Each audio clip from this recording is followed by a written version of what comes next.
মার্কিন যুক্তরাষ্ট্রের president Donald Trump সিদ্ধান্ত নিয়েছেন যে হামলা করবেন। ইসরায়েলের পাশে না দাঁড়ালে ইসরায়েল হেরে যাবে। ইসরায়েল যদি হারে সেই পরাজয় হবে মার্কিন যুক্তরাষ্ট্রের। কিন্তু মার্কিন যুক্তরাষ্ট্র যদি এই যুদ্ধে জড়ায়, যদি সামাল দিতে না পারে, তাহলে কি হবে?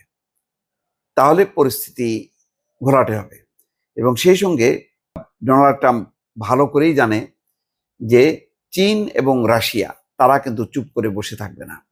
ফলে এত কিছু সামাল দিতে পারবে কিনা সেই কারণেই চুপ করে বসে আছে, পরিস্থিতি বোঝার চেষ্টা করছে যে কি করবেন। মার্কিন আইন প্রণেতারা বা সরকারের ভেতর থেকে যারা সামরিক অন্যান্য কর্মকর্তা তারাও পর্যালোচনা করছে এবং তারাও পরিস্থিতি পর্যবেক্ষণ করে ট্রাম্পকে জানাচ্ছে পরিস্থিতি। এই পর্যায়ে দুটি খবর দর্শক। ইরানের হামলার ভয়ে মধ্যপ্রাচ্য থেকে বিমান এবং যুদ্ধ জাহাজ সরাচ্ছে